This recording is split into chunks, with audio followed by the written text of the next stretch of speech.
نو اسلام کې مکمل داخل شه، اسلام باندې عمل وکړي چې کم کم احکامات د الله رب العزت د طرف دي. عمده شعبو کې بیا یو شعبه اخلاق دي.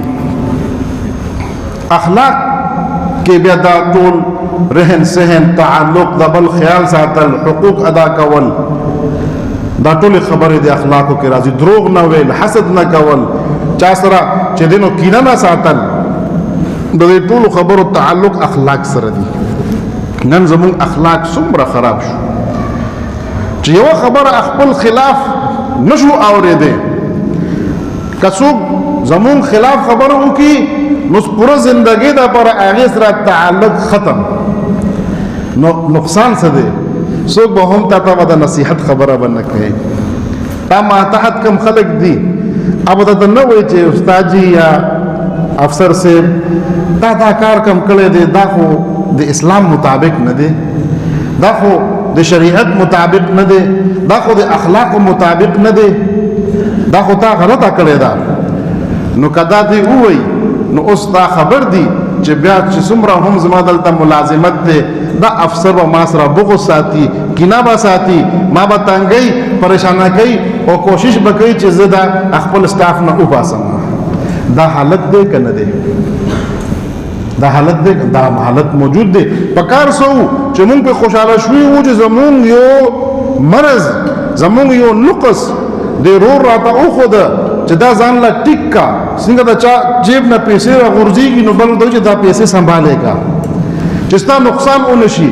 نو ستا اخلاق خرابېږي لګیا دی، ستا تقوا خرابېږي، ستا معاملاتو کې کمی را روانه ده. او که څوک درته نشاندهي وکړي نو ته به هغې سره بغض به شروع کړې، نفرت به شروع کړې، دشمني به شروع کړې. نه، دا خبره غلطه ده.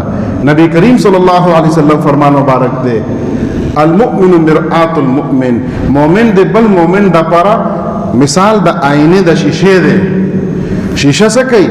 مد مقابل چې څوک ورته ودرېږي چې کم نقص پکې دی، کم صلاحیتونه پکې دي، کم خبرې پکې دي، ټولې ورته ښکاره کوي او ښیي چې څومره دي دومره ښیي، کمی زیاتي هم نه کوي، مبالغه هم نه کوي، تنقیص هم نه کوي. د هغه کس هغه عیب د نورو خلکو ته نه ښیي، یا چې لرې شي بل راشي ودرېږي هغې ته نه وایي چې د اول کې دا عیب و، هغه ته نه وایي، تنقیص نه کوي، نفرت نه کوي. نو دغه شانته مؤمن چې بل مؤمن وګوري څه کمی پکې ده، ښکلي انداز سره د نصیحت وکړي چې خپل انسلټ هغه بل کس محسوسه نه کړي. دغه شانته هغه دا ونه وایي چې دا خو زما چې د تذلیل کوي یا تنقیص کوي یا ما سره نفرت کوي. نه، داسې انداز سره ادعو الى سبیل ربک بالحکمه والموعظه الحسنه، داسې انداز سره ځان ته هغې سره خبره پکار ده چې هغه خبره ومني، هغه اخلاق ښه کړي. چې نن د اخلاق زمونږ ښه شي نو د معاشره کې تقریبا 80% چې کم بیماریانې او خرابیانې دي دا به الله لرې کړي. الله دې موږ ته د پوهې توفیق نصیب کړي.